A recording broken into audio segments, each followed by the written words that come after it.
today's session. This session focuses on artists who have recently completed a residency with different art spaces, partners of Art Fair Philippines. One of them is also a partner of Ateneo Art Gallery for the Ateneo Art Awards, particularly the Purita Calo Ledesma Prizes for art criticism. They actually host one of our winning writers every year, and it's been 2 years. Yeah, I think we're on our second year now.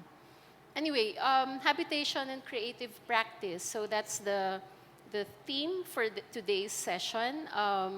So these are recipients of the 2023 Don Papa Rhum residencies, and as well as one for with different art spaces, now sharing their experiences working with the resources and networks their respective hosts offered. They will also discuss how each conceived of their projects, which are, I think, on exhibit. Naka-exhibit ba? Sorry. Fourth floor.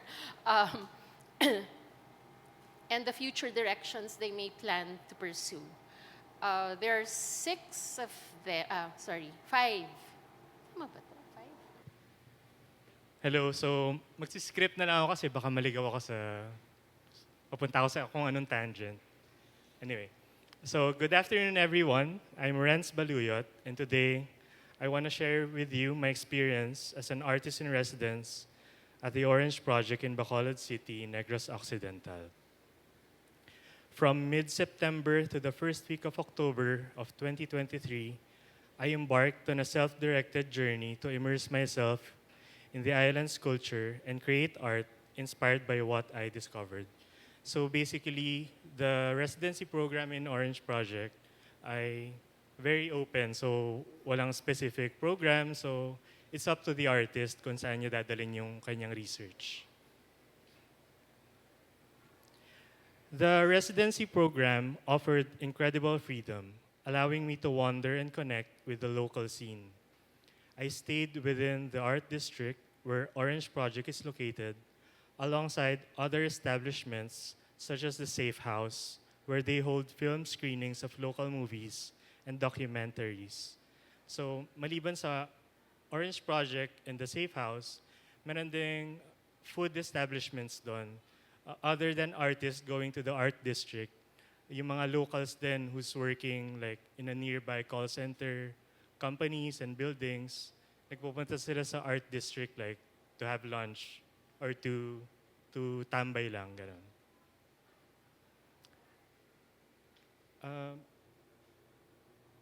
I explored bustling sugarcane farms, wandered through historical ancestral homes in Talisay and Silay, and even enjoyed delicious local delicacies like chicken inasal, KBL, guapo pie, and kansi. Siyempre, kapag nasa Bacolod ka, sa Negros, kakain tayo, siyempre.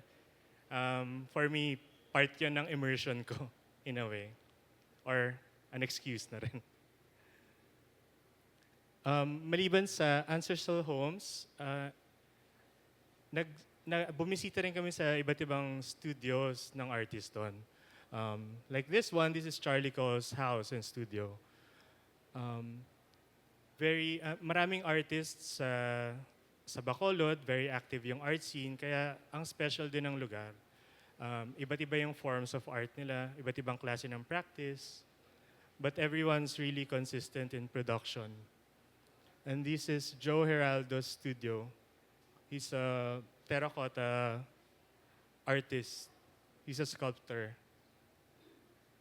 And we got the chance then to visit Nuni Alvarado in his home in Sagay.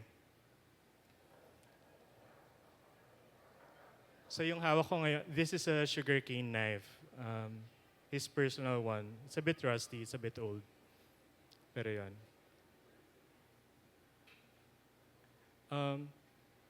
But amidst the vibrancy, a particular aspect struck a chord. The sugarcane industry, the lifeblood of Negros. As I was touring around the Bacolod City Museum and learning about the city and the island, I also saw the early equipment used in sugar production. Some artworks were also about sugarcane and the farmers.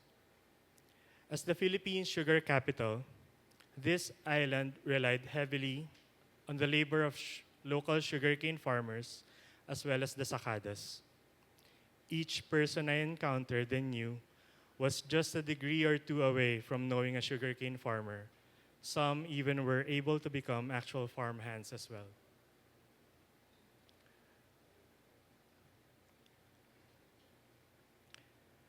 Negros Island is undeniably rich in heritage and resources. I felt compelled to use my art as a platform to highlight their significance and shed light on their experiences. I embarked on collecting stories, observations, and visual inspirations to fuel my creative process. Miss Candy of the Orange Project suggested that I watch Pureza, the story of Negros sugar, a full-length documentary that helped me understand more about the sugar industry, the history, and the stories of both the farmers and the hacienderos. It was directed by Jay Abello, who interestingly enough comes from a family of hacienderos, but offered a fair angle and direction on the topic. So Jay Abello's family owns Hacienda Rosalia, if I'm not mistaken. And Don Papa came from Hacienda Rosalia. So in a way, parang full circle din.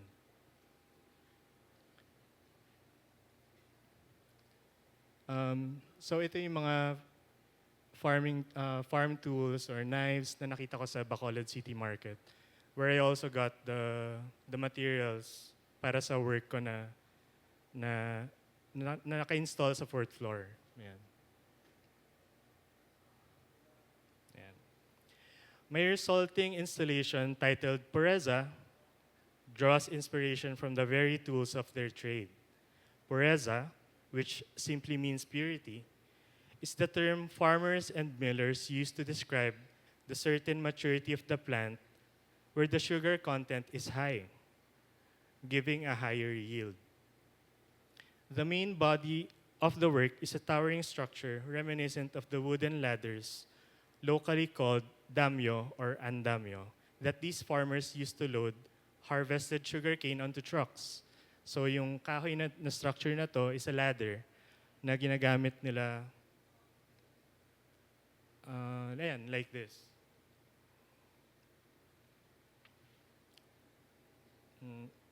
Each individual step is adorned with an espading, the traditional sugarcane knife, and spread across the surface of the damyo are long and pointed needles used in sewing sacks.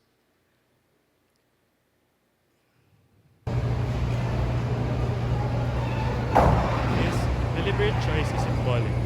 The ladder represents the arduous climb these farmers undertake every day. Their ascent towards a livelihood often filled with hardship. Each step etched with an espading embodies their unwavering spirit and the sacrifices they make to contribute to the island's prosperity. Pureza, although evoking sweetness, serves as a poignant reminder of the complexities and realities that lie beneath the surface. It's a call for awareness and appreciation for the unseen hands that bring sweetness to our lives. To conclude, my residency at the Orange Project was a transformative experience. It wasn't just about creating art, but about understanding the stories and complexities woven into the very fabric of a community. My journey through the world of sugarcane in Negros left a lasting impact, and I hope Pureza serves as a bridge to connect with these inspiring individuals and their unique stories. To end, gusto kong i-play yung ginawang short video ng Orange na pinroduce during my residency. So ipi-play ko na lang yun.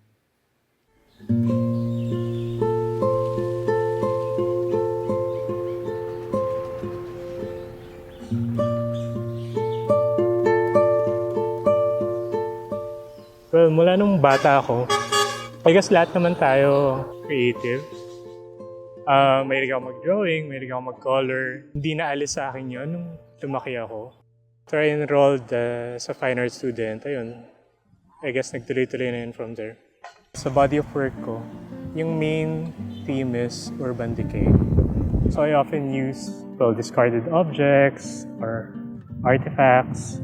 Usually in topics involve my own personal histories and also the recent histories in a national level or in a specific place here in the Philippines or where I came from. Nalaman ko yung residency, well, through Art Fair Philippines and through Orange Project in their social media. Well, and they often go to the art fair as well, so I'm very much aware. But thankfully, nakuha ko sa Orange Project. Big part of my artistic process is using objects or utilizing objects in a way to highlight their social, political narratives within them. I do sometimes immerse myself, like what I did here in Bacolod. As an artist, I guess I really just wanted to immerse myself in a different environment with the hopes of coming up with new ideas, new ways of working. Well, basically to really improve what I'm doing now and hopefully come up with new ones, new concepts. I feel very fortunate for being chosen for the program. Kasi with these kinds of open calls, I know it can be very competitive. And I'm very happy and lucky to be given the opportunity. I'm very much familiar with Bacolod and Negros. And I know how rich the culture is here. I think yung pinakamalaking impact na nabigay sa akin ng mga artists here is grabe sila magtrabaho. The consistency, they're very focused in production. They're different, visual language in their craft is very unique in their own way.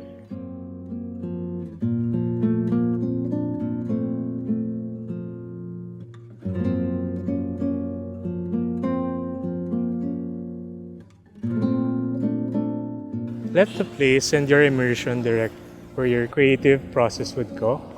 At first, it can be overwhelming of the rich culture, the various forms of art that you would see here. Creativity comes in different forms, but the thing that's most important is consistency.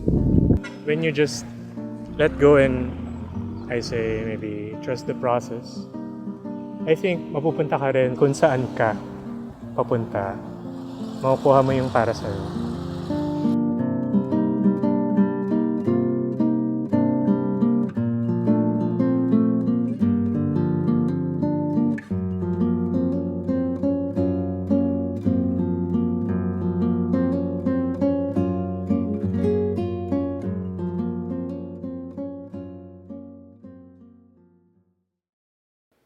So yes, my name is Iseult. I come from France. I'm an artist and I work and live in Paris now, but it's new too.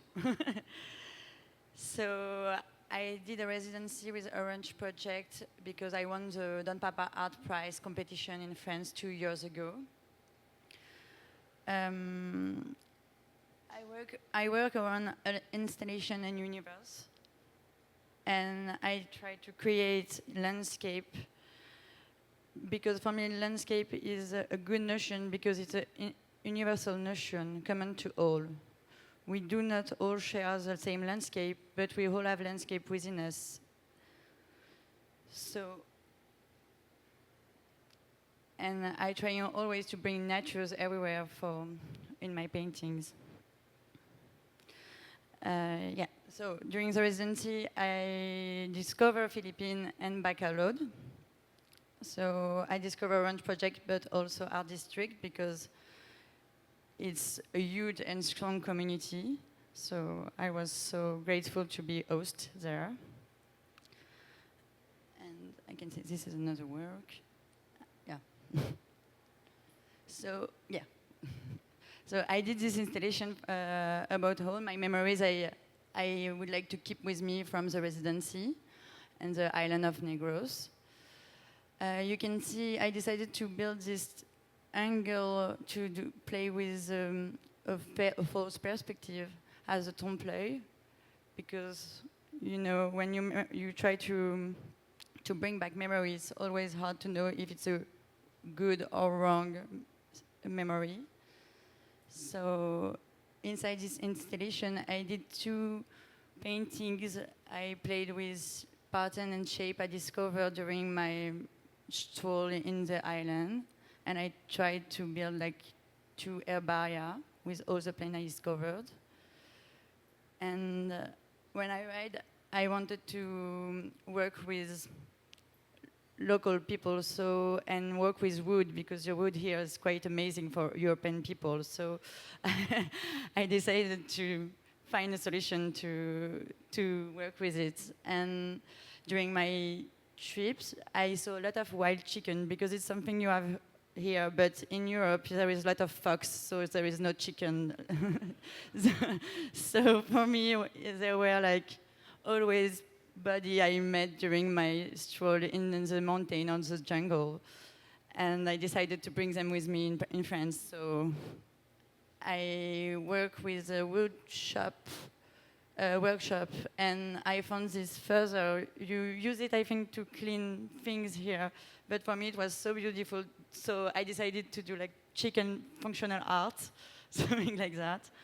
So yeah, it was quite a good moment in the Bacalhau market when I explained to them that it was for art piece. They were like, okay. So, but this experience was really interesting to try to communicate with people from here, because I discovered they are super generous with me and try to push me always more. So I continue this is my studio in Bacalhau, so quite good. And yeah, this is my chicken research. So, and I did a last project too. It was about barracuda, because I did also diving during the residency. And I didn't see barracuda, and I wanted to see them, so I was quite frustrated, and I decided to do one for me to bring back home. So, thanks to Orange Project, I found a seamless in the central Bacalhau market to help me to sew it. So it was another experience, and as you can see, I have babies on me. So, sorry, I forgot to say something. So the title of the installation is Namid Gid. Namid Gid means delicious in Ilongo. So I decided to use this title as to inform spectators and where I did the exhibitions. So, and it's something quite a strong word, because all the community said it after dinner, like we did it together. So, and we ate a lot during the residencies. So for me, it was a good summary of all the meaning and joy we had. So that's it. So, first of all, I would like to introduce myself. I'm Petr Hajdila. I know the pronunciation is quite hard. I was born in Czech Republic, and I live in Czech Republic, and I love my country. And I've actually never really left Europe up till this very moment, when I ended up in Bacalhau, in Negros Island, as a result of Don Papa art competition that took place in Prague a year ago. And I spent a beautiful month with local artists and people from our district and Orange Gallery. And it was big fun, because I was there with Iseult, so obviously it was fun. Now we are very close friends since the residency. And I would like to share with you like my recent paintings, which actually leads to the one which I have finished here in the Philippines. So in my work, I just focus on connection between physical and spiritual. And when I was growing up, I was like, it was still communist country. We couldn't get any, not much of information in television, in radio. I had just basically this library nearby, and everything I knew about the world was just out of this library. So we were just waiting till a certain book will be returned to the library, so I can take it home again and read it. Actually, I didn't much reading. I just was always obsessed with image. Like, since I remember, everything what I saw was always extremely, extremely touching and important. So I was very quick in reading, because I just was skipping the text and just picture, picture. So, and I thought, like, I don't need the text, because I read world through my sight. So back to the paintings. This is like from previous how do I say? Yeah, I did that a year ago. This is Dancing with the Fears. I was having a great time with my family in Bulgaria, and there was like this cacti garden, and I actually, as I was having fun and spending the money and spending nice time with my family, I was also realizing that I'm just not working. And as an artist, we sometimes keep big pressure on us, like to do work, because you know it's quite scary to be artist, because you don't know what's coming next day, and especially for me when I have a family. So this is kind of like a dance in this cacti garden during like the sunset, but it's all like very dramatic.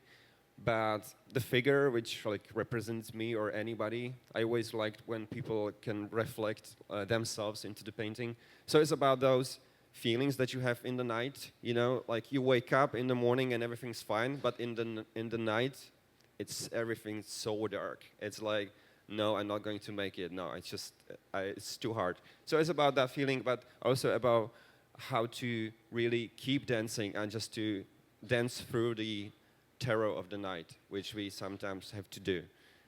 So let's do something with this.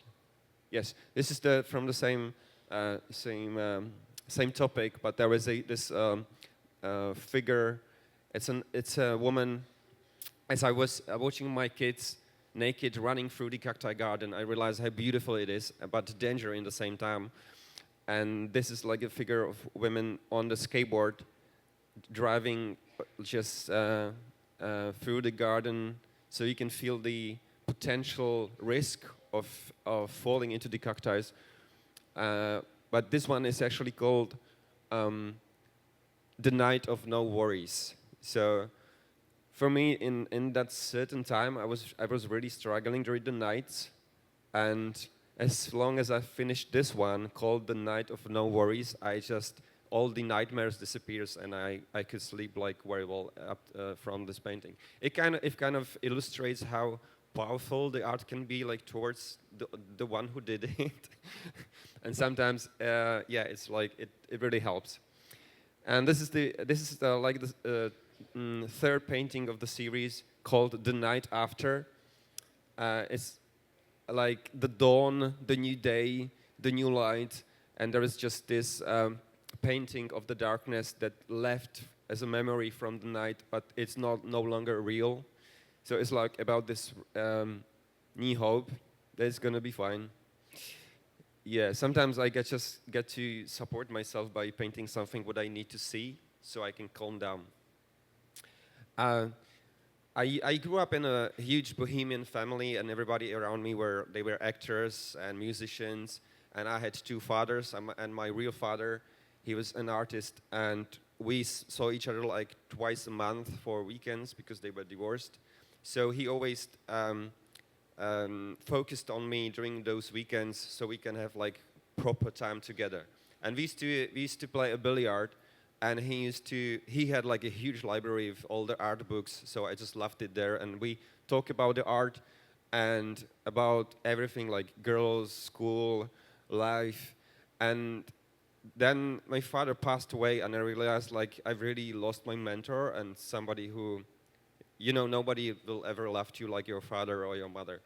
So I did a series of these hall of ancestors when I basically hanged those painters which I used to admire in my father's library.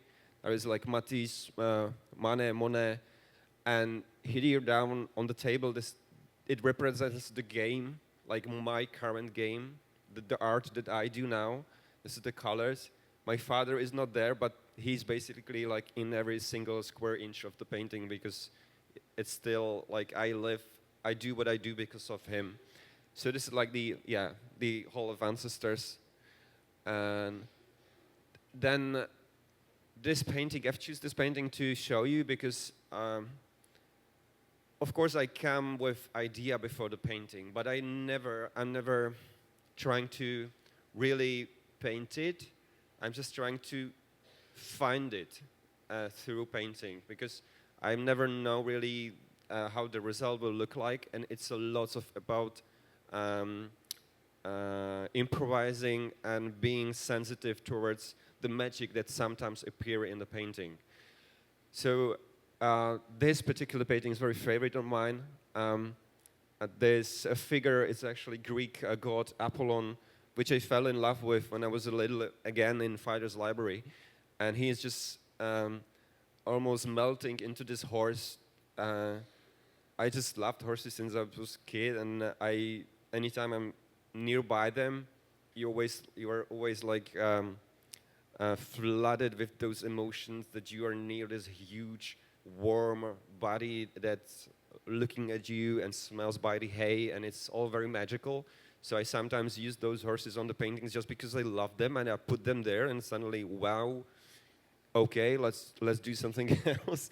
So this is actually like an example of how I work because those layers just comes one of the other, and I don't know what it's going to end up like.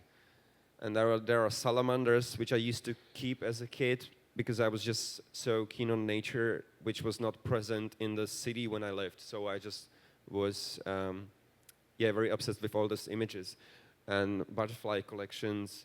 Again, like my father used to have. And there's space, which is not really a space. It's like indoor-outdoor feeling. So I'm trying to create something what will amaze me. I don't do it really for public, but once the public react to it, it's great. But I'm trying to have as much fun as I can during the process, and then just stand in front of the painting and being amazed by some kind of magic, which I didn't do. It's all about the sensitivity towards the painting, because once you, I think you got me, right? So we don't have a whole afternoon. Yes, then there is a series of fishes and fish keeping, which leads to the art residency painting. As I told you, I was, apart from art and history, I was just in love with nature, and in the city there was not much nature. So every single day after school, I just went to these zoo shops, pet shops, and they knew me like all around the town because there was like 6 of these shops, and I was just swapping the shops every day and just observing the fish, the lizards, the snakes and stuff. So I was literally there like for a couple of hours every day. And sometimes I bought a fish like in the sack, like here, and I didn't have anything where to put it. I just needed to have it, to fill some gap in my life that I don't have actually the real nature around me. So I started to paint these sacks of water with fish as a kind of obsession with something living that you don't have or you just need so much in your life, so you just take it. And for me, the art and painting is like the fish in the sack. I just go for it because I'm obsessed. And this is like a fish tank aquarium. It's called a balance. Because when you later on, when I was old enough to really keep some fish in the fish tank, I realized how much I need to take care of this little environment to really, so it prosper and the fish are healthy. And I realized that it's a nice symbol of our mental space.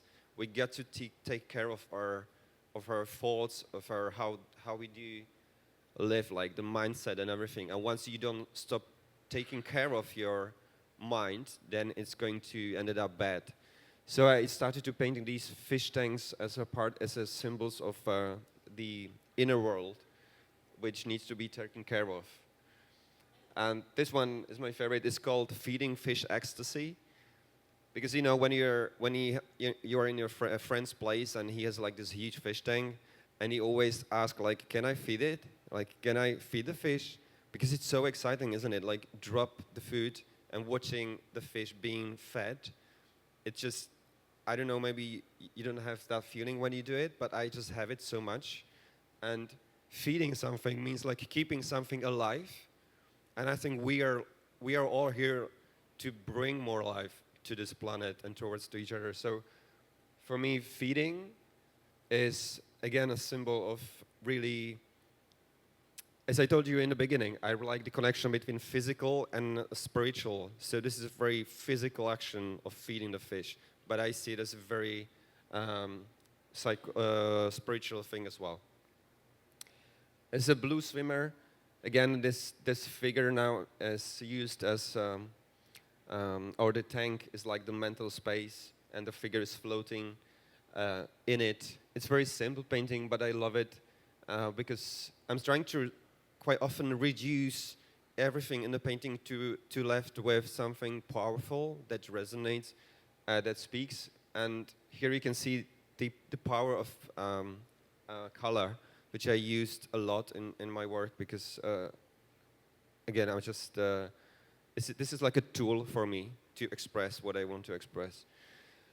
And this is the painting I did here in Philippines. It's called Peeing in the Ocean, because I think we all already did it at least once. You need to pee, there is no comfort room on the beach, so you just go to the ocean and you pee.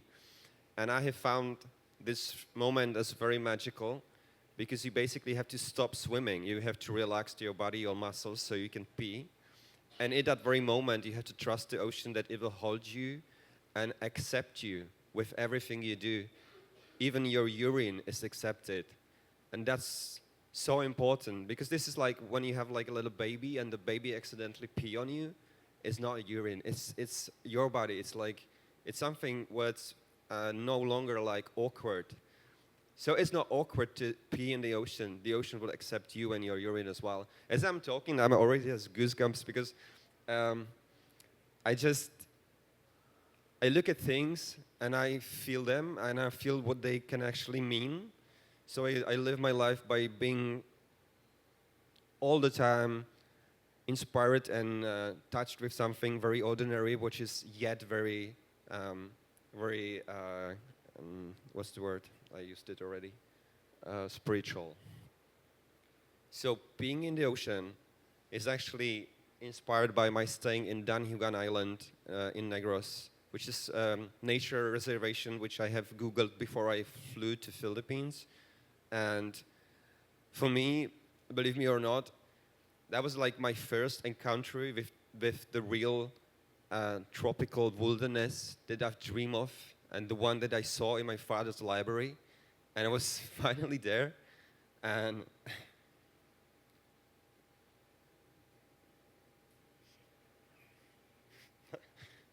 sorry, a bit emotional. Maayong hapon. So, my name is Anna. I'm a writer and development worker from Mindanao. I was born and raised in Cagayan de Oro City. And I moved to Davao City and lived there for about 9 years. So, this is a non-exhaustive list of where I've been around Mindanao as a development worker and as a filmmaker and as a writer. And usually one of the many advocacies that I've worked on is most often about peace building, sometimes about children's rights, about mga bakwit or internally displaced persons, and then the rights of indigenous peoples. So around Mindanao, I realized that I had been doing this for, I guess, a decade, almost a decade already.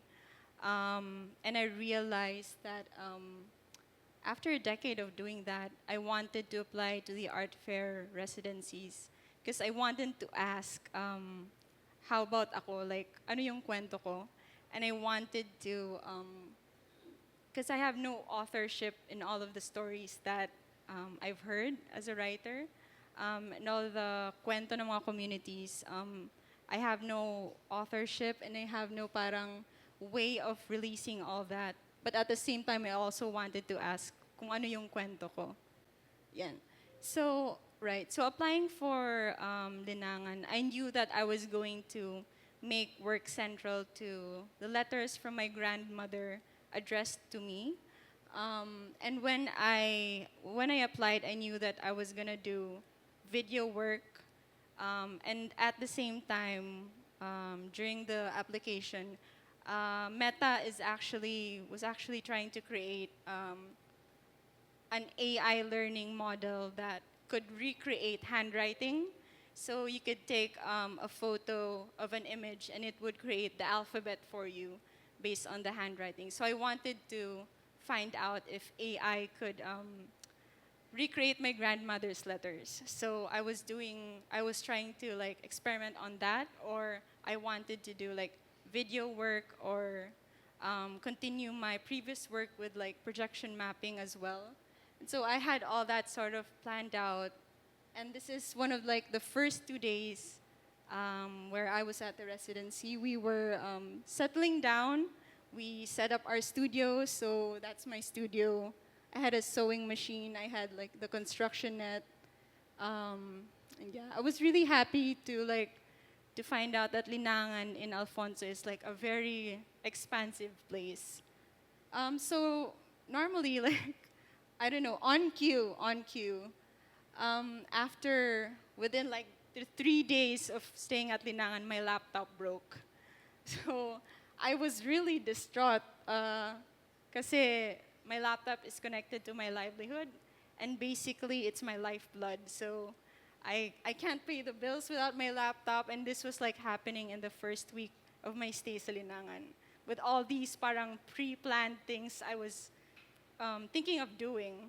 So at this time as well, I don't know if any of you have like experienced the loss of a pet, but at the same time, one of my cats was actually like got really sick really fast, and like she died within the same week.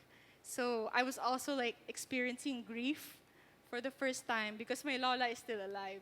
So I was experiencing grief like at the same time within the entire week that I was like, the first week I was at Linangan. So yeah, so I wanted to return to the practices that we did sa Mindanao.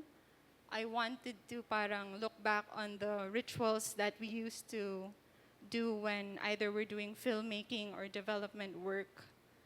So really quick, top left is inside a session hall with Mamanwa, and we were there with mga tribal leaders, and I guess it shows that rituals can also happen even if it's like outside the ancestral domain.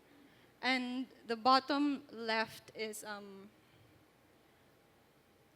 I took this photo and behind me were around almost 100 uniformed men with like long arm rifles. So they're part of the MILF, or the Moro Islamic Liberation Front. And at this time, we were talking about the peace process. So at the time, it was called like the Bangsamoro Basic Law. And I was there with an NGO, and I was there with a Jesuit priest from Ateneo de Davao. And yeah, so there was only the three of us, and then we wanted to talk about the peace process and their acceptance and like their ideas regarding it.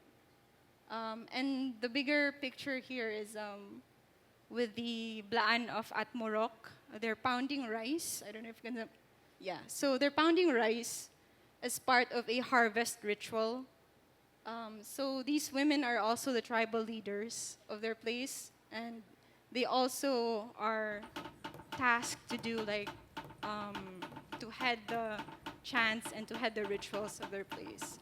So like, again, I wanted to parang go back to my roots, and that led me to also do my own ritual while in Linangan. So I brought my sound recorder, and we passed by this mother tree when we were near the river, and then I just went there and Like I listened to the tree for a good like hour. Yeah, while I was crying. So the mother tree has its roots really down near the river, and you can't really see its roots, but this sort of like greatly informed how I would go about the residency. So it's a lot of listening, it's a lot of like silence, it's a lot of meditation. So this, like, I did this around that entire thing that it was all happening at the same time. Um, so yeah, I have 6 batchmates in Linangan, so there's like 6 of us, and all of them are painters. So I guess I wanted to try painting as well. So after the ritual, this like jump started this like manic state of creation, and I wanted to like, of course, like fit in. I wanted to also paint, and I wanted to like really explore and experiment. So like refinement of my work wasn't really something that I wanted to do very early on. I just wanted to explore and like experiment. So this was one of the first like experiments that I did, trying to recreate like the nature around us. Yeah, so I cut up like pieces of canvas, about 100 of them, and then I painted them like the color of the forest. And there was a lot of things happening around us, like big and small, and then it made me want to appreciate the things that were around us. Because Linangan in Alfonso was like, it has a river downstream, it has like the forest, it has also like the studios where we were working. And so even things as small as a leaf became like an inspiration for me to do and to try out other things. And during the first month of our residency, we had art history classes under Sir Manny Garibay. And we also had like self-development, self-reflection classes by other mga sila Ali Garibay and Mike.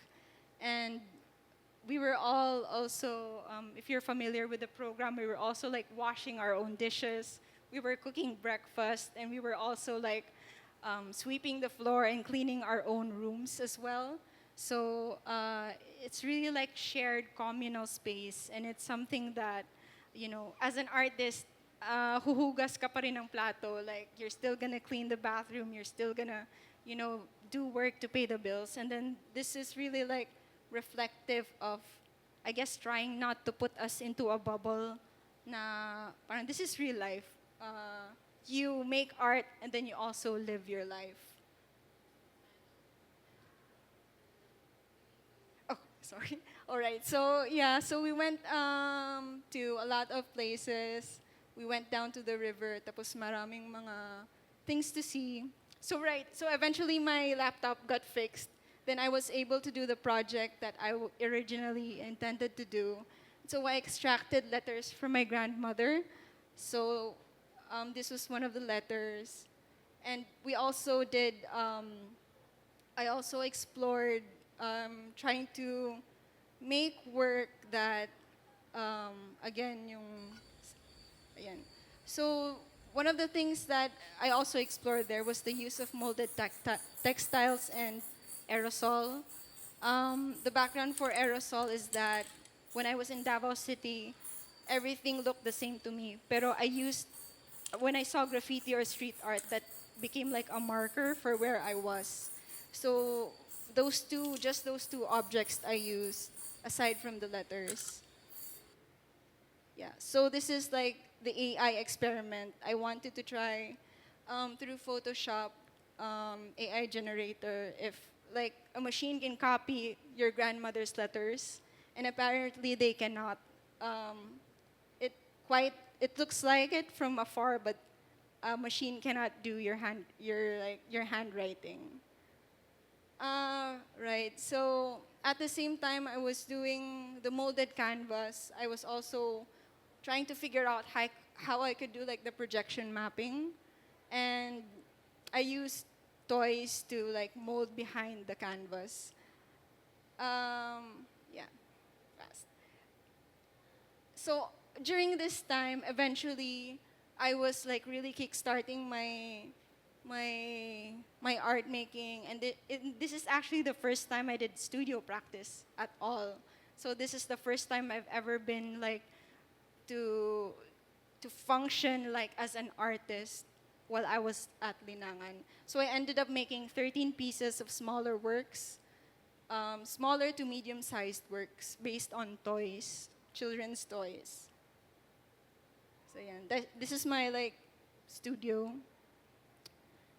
right?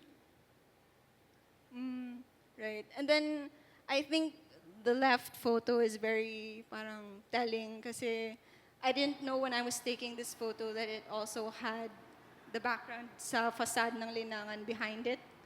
And the house of Linangan is something that's very meaningful because that's also the kitchen, right? And then after all this, I saw I really appreciated the time to like make mistakes and do experiments and allow myself to make mistakes after even like the many things that I experimented on. And so I'm always going back to parang the core of not just my identity as a Mindanaoan, but also like the core of my childhood, the core of like my personal background. So sometimes there's blood, there's sacrifices in that process. Yan. So this is the work I did for Linangan. So there's 13 pieces of work with projection mapping of my grandmother's letters, each alphabet extracted. So I projected the alphabet on those works that I did. So it's very site specific, and I decided to have 2 locations for my output at Linangan. So this is the projection room, and my grandmother's letters framed are at like the black frame thing. And this is the second site for my work for Linangan. So it's a bahay kubo that I wrapped into a lot of canvas cloth.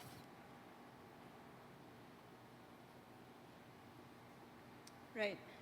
And all these people and all these stories of me listening, of me being able to like function as an artist for the first time through this platform.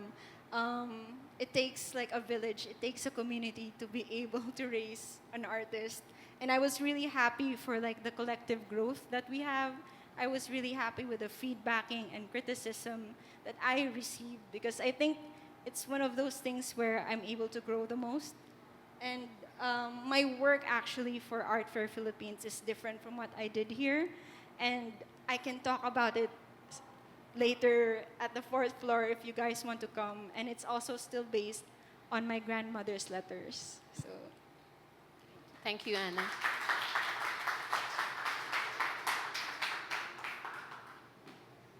Hi, yeah, I'm Julian. I was the resident this year at Butanding, Barrio in Puerto Princesa. And I thought I'd start with this story. So at the beginning of the residency, we traveled around various parts of Palawan. And on the way to El Nido, we stopped at this bathroom with the most beautiful view, probably, of a bathroom.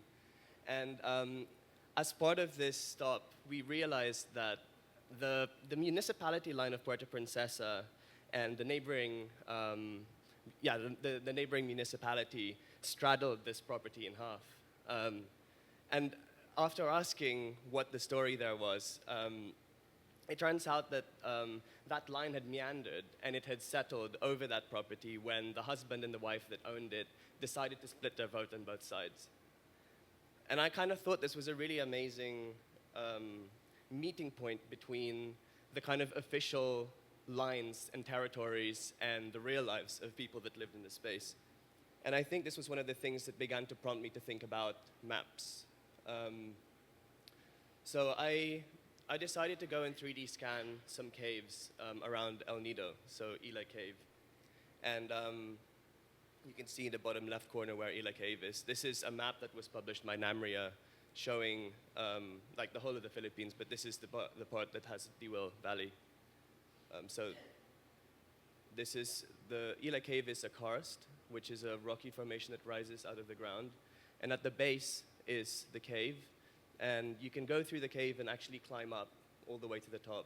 So you have this dark, damp interior that gives way to this vantage point of perspective. Oh, sorry. Inside the cave are all these formations. So this is a rock flow, I think it's called. And also there is one wall which shows the bones of, or the remains of these giant mollusks that were compressed.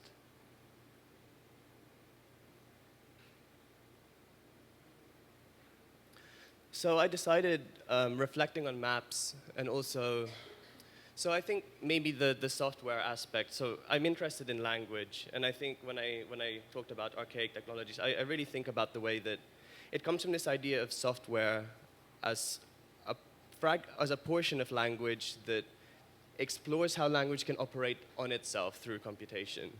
And that for me is the relationship between language and the worlds that it produces, and language in the way that letters themselves are fundamentally images that can be composed to create meanings outside of the symbolic mark.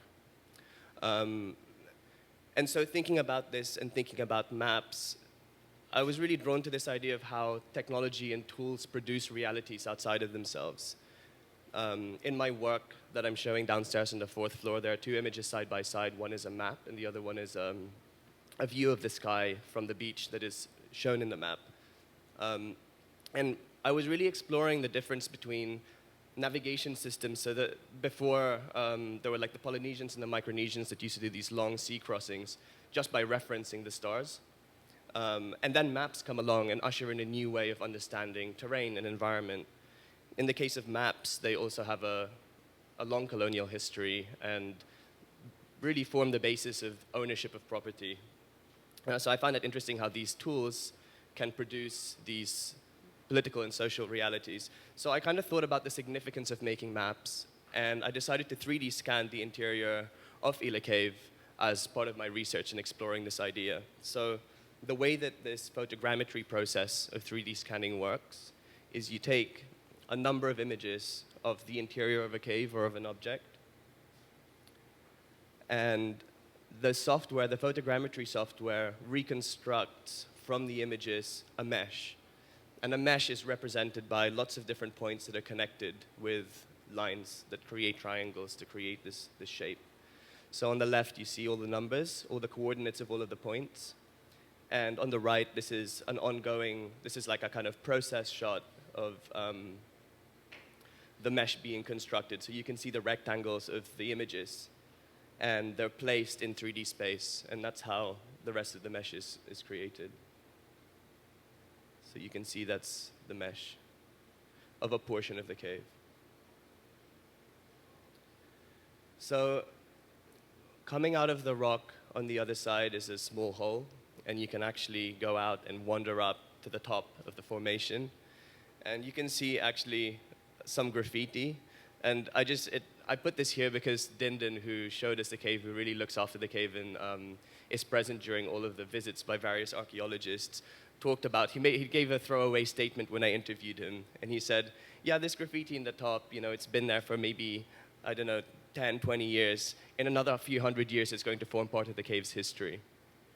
And I also kind of thought about that history as something that is created by the interventions of lots of people through the various things that they've done to it. Because, the other aspect of the caves is it's actually a burial ground. So they found fragments of bone, and it turns out that it was one of the sites of evidence of like a very early cremation.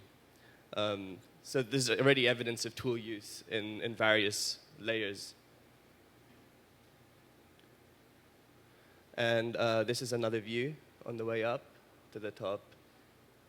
And from the top, you can see all the way to the sea and the land surrounding it. So I thought I'd finish there, and if anybody wants to ask questions on anything that I've said, maybe we could save that for the talk later.